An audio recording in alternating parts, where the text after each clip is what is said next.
Hello, thanks for checking out the video. I just want to give you guys a little bit of context before we get into the specifics about the cost, things that I didn't mention in the video. First of all, there are 16-foot ceilings in the entire facility.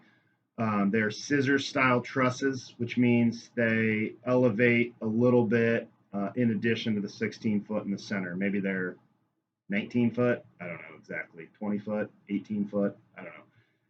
The point is, they're not normal flat trusses, so the ceiling goes up rather than flat. And the two sides of this, one side is about 31.8 by 50, and the other side is 31.8 by, I'm going to say 28-ish. Don't know exactly the size. The total is supposed to be 32 by 80, but we trimmed it back a little bit just to not have to worry about honestly, not have to worry about as many surveys and stakings. It's just a little bit easier. And then the other thing that I think should play into account as you're watching this video, we live in northern Indiana. So our labor rates here are not astronomical by any means. Our cost of living here, in my opinion, is fairly affordable. So that factors into account when you're thinking about this. The other thing that is important to remember, we have no water in this facility. We have no well, we have no water, we have nothing for water perspective. And we also have nothing from a bathroom perspective. So we have no bathrooms, we have no sewage, we have no waste, we have no water.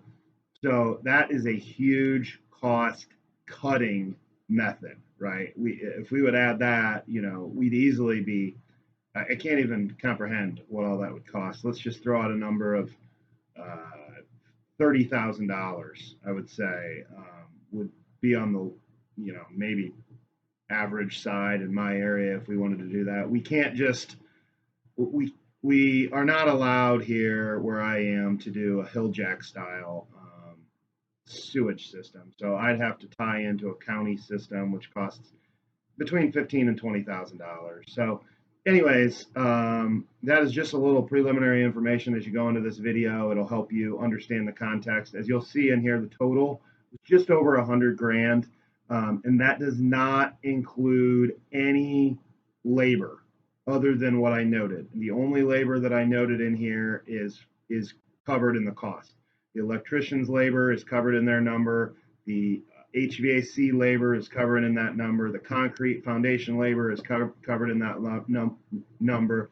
The only number that I included labor for is the labor for the cost of framing and doing all the metal. My Amish crew that I use for all my stuff, their labor is the only one detailed out, and there's nothing in here from a contracting standpoint. So all those things would need added as extra.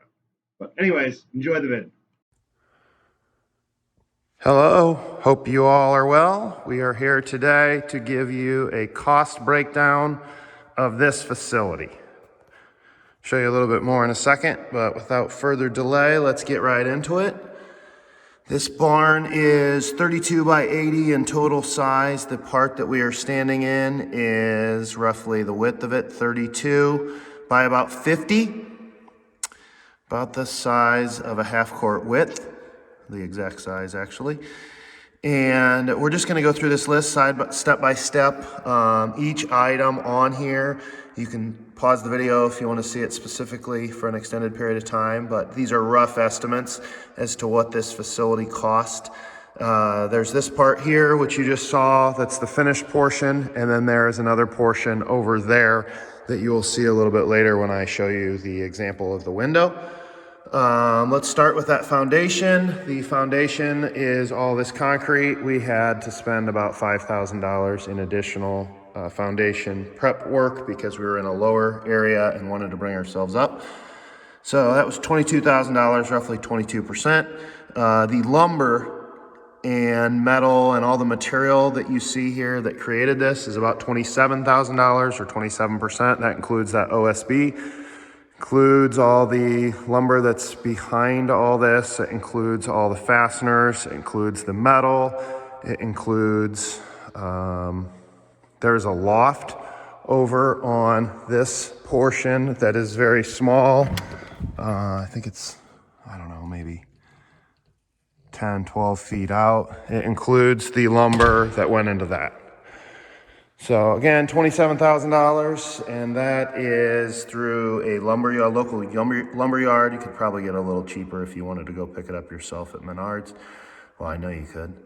About $1,500 in windows and doors. And again, I will show you this door real quick. It's nothing fancy. It's just a 5-panel door. And then there is a 2x10 Menards special window over there. Doesn't operate. Those are roughly about $1,500. Doors aren't cheap. The window wasn't bad actually, but that includes the roof too, which is metal.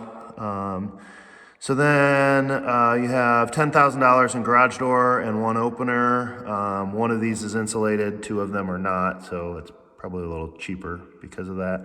But a couple of these doors, like this one specifically, we never use, but it's 14 foot tall and 12 feet wide, so it is larger. And this one's insulated because we insulated this portion of the building. The other 2 are not insulated, so could spend a little or save a little there, depending on what you wanted. There's no reason to do a 14 foot tall door unless you're ever gonna wanna consider using it for a mobile home or who knows, RV, I have no idea, but that's what we were thinking. So that's why those are so tall. The insulation is behind the walls. We have foam insulation, that spray foam insulation that came in first on all the exterior over here, as well as this divider wall. And then we had them come back and bat after that, and also spray the attic as well. We did not spray foam the attic, but they insulated the attic above the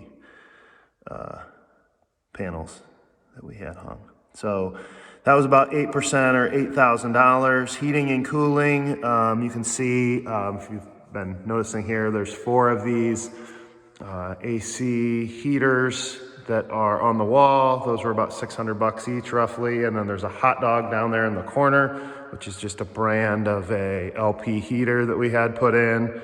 We didn't have natural gas out here and didn't want to get it. So those total were about $5,000. Now that's discounted. I put most of the, I put a lot into those wall units. Did not hire that done. So that's what, if you were to hire this done, it's cost you a couple thousand more. $5,000 roughly in electric, wiring and fixtures. I did some of the wiring myself, but not very much. Just dumb stuff, really. Pulling wire. But it includes those lights, it includes the fans. That was about $5,000. $20,000 in really installing that lumber, metal, and material. That was the construction of the building. Amish subcontractors that I have a relationship with, good guys. That was $20,000. And then, the labor in my foundation was included in the 22. Then $3,000 in fuel, licenses, surveys, just miscellaneous stuff, giving you a grand total of $1,015, which is a good overview of what this thing in total could cost you. We hired some guys to come in and paint the floor. We bought a hoop that was unbelievably expensive. So we had some extra expenses. So if you wanted to finish it like this, you'd have some other expenses. And honestly, I did all the contracting. So if you were to hire this done, you'd expect to pay, I'd say $120 at a bare minimum in my area, just because no one's going to do it for free. If you have the contacts, you could get it done for roughly this, but 120-ish, and then this obviously does not include any land. So that's something else to factor into account. Thanks for taking the time to check out the video. Hope this helped. Wish this was something we could have seen when we were trying to plan ours, but a lot of this information I just don't feel like existed. So that's why I'm making some of these videos. It kind of drove me nuts. Anyways, have a good one.